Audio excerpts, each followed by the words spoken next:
Hello குட்டீஸ், கதை பகுதியில் இன்னைக்கு ராஜா கதையை கேட்கலாம் வாங்க. கதையின் பெயர் அவர் புத்திசாலிதான். வல்ல நாடு அப்படின்னு ஒரு நாடு, அதை ராஜவர்மன் என்கிற ராஜா ஆட்சி செஞ்சுட்டு இருந்தார். அவருக்கு மக்கள் மேலே ரொம்ப பிரியம். மக்கள் எல்லாம் நல்லா இருக்கணும் அப்படின்னு சொல்லிட்டு மக்கள் குறை தீர்க்கும் நாள் ஒரு நாளாக அப்படி ஃபிக்ஸ் பண்ணுறார். அப்போ மக்கள் அவங்களுடைய குறைய சொல்லுவாங்க, ராஜா அதை தீர்த்து வைப்பார். இது மாதிரி அன்னைக்கு ஒரு நாள் வருது, மக்கள் குறை தீர்க்கும் நாள் வருது.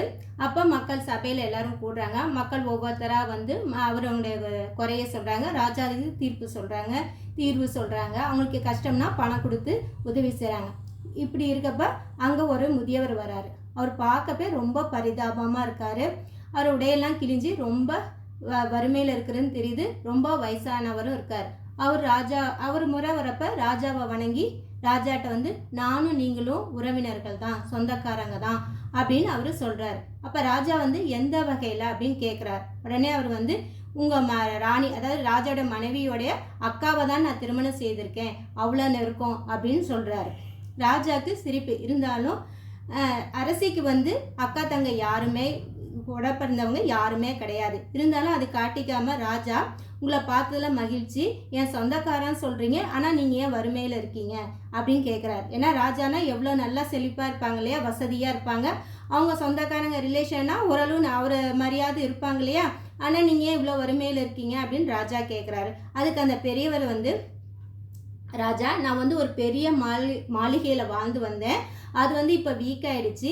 என்கிட்ட 32 வேலையாட்கள் வேலை செஞ்சுட்டு இருந்தாங்க. அவங்க ஒவ்வொருத்தராக என்கிட்ட விட்டு போயிட்டாங்க.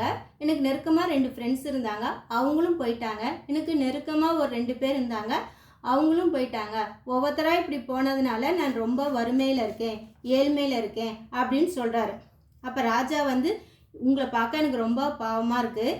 இப்போ என்னால் உங்களால் உதவ முடியாது. ஏன்னா கஜானால ஒரே ஒரு வெள்ளி காசு தான் இருக்குது, அதை தான் உங்களுக்கு கொடுக்க முடியும் அப்படின்னு சொல்கிறாங்க. உடனே அந்த வயசானவர் உங்கள் கஜானா ஃபுல்லாக நான் ஒரு வழி சொல்லட்டுமா அப்படின்னு கேட்குறேன். உடனே ராஜாவும் சொல்லுங்க அப்படின்னு சொல்கிறாங்க. அப்போ அந்த வயசானவர் கடல் கடந்து இலங்கைக்கு போனால் அங்கே கடற்கரை பீச் இருக்குல்ல, பீச்சில் மணல்லாம் இருக்கும், அந்த மணல் அங்கே தங்கமாக இருக்கும் அப்படின்னு சொல்கிறாரு. உடனே அரசியலில் இருக்கிற அமைச்சர்களுக்கெல்லாம் ரொம்ப கோவம். இது என்ன இந்த வயசானவர் ராஜாவை கேலி செய்கிறாரு அப்படின்ட்டு. அப்போ ராஜா சொல்கிறாரு, எனக்கு அங்கே போக வழி தெரியணுமே, எப்படி போகிறது அப்படின்னு சொல்கிறப்ப அந்த முதியவர் நாம் 2 பேர் நடந்தே போகலாம், நான் அந்த கடற்கரை பீச்சுக்கு போய் நிற்கிறப்ப அந்த கடல் நீரெல்லாம் வற்றி வழிவிடும் அப்படின்னு சொல்கிறாரு. எல்லாருக்கும் கோபம். இது எப்படி கடல், நம்ம போய் நின்னா கடல் தண்ணிலாம் வற்றி போகும், இது இறைவனால் கடவுளால் மட்டும்தானே முடியும், ஒரு சாதாரண மனுஷனால் எப்படி முடியும் அப்படின்னு எல்லாரும் கோபம். அமைச்சர்களாக ராஜாட்ட இவன் இவனுக்கு சரியான தண்டனை கொடுக்கணும் அப்படின்னு கேட்டுக்கிறாங்க. ராஜா இவனுக்கு 1000 பொற்காசுகள் கொடுங்க, 1000 கோல்டு காயின் கொடுங்க அப்படின்னு சொல்கிறார். சரி ராஜா சொல்லிட்டாரேன்னு சொல்லிட்டு அவங்களுக்கு கொடுக்குறாங்க.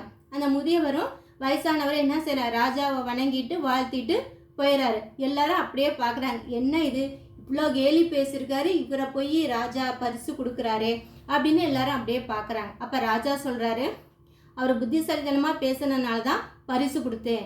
அப்போ அமைச்சர்களுக்கு இன்னும் ஆச்சரியம், என்ன ராஜா சொல்கிறாரு, அவர் கேலியாக பேசினதை போய் புத்திசாலித்தனமாக பேசியிருக்காரு அப்படின்னு ராஜா சொல்கிறாங்களேன்ட்டு எல்லாரும் அப்படியே பார்க்குறாங்க. அப்போ ராஜா சொல்கிறது, நான் உங்களுக்கெல்லாம் இது என்ன விளக்கம் தரேன் அப்படின்னு சொல்கிறார். என்ன சொன்னார் அந்த முதியவர், என்னுடைய மனைவியுடைய அக்காவை திருமணம் செஞ்சுக்கிட்டேன் அப்படின்னு சொன்னார் இல்லையா, அது என்ன பொருள் அப்படின்னா, ஸ்ரீதேவியினுடைய அக்கா மூதேவி. அவங்க மூதேவி இருக்கிற இடத்துல செல்வம் இருக்காது இல்லையா, இப்போ வறுமையில் இருக்கிறேங்கிறத அவர் சூச்சகமாக சொல்கிறாரு.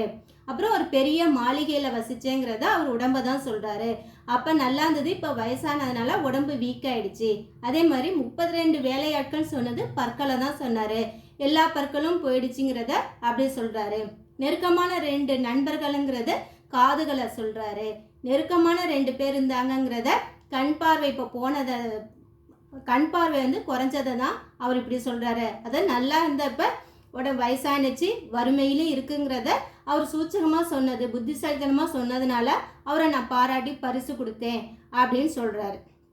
இப்போ எல்லாம் சரி அமைச்சர் கேட்குறாங்க, எல்லாம் சரி ராஜா, அப்புறம் கடல் வழி விடும் அப்படின்னு சொல்கிறாரு, அது என்ன அப்படின்னா அவருடைய தரித்திரத்தை தான் அப்படி சொல்கிறாரு. அதாவது கடல் தண்ணியே வத்திடும், அந்தளவு அவருடைய ஏழ்மையில் இருக்கேங்கிறத சொன்னார் அப்படின்னு சொல்கிறார். அப்போ எல்லாத்துக்கும் அதோடைய விளக்கம் புரிஞ்சது.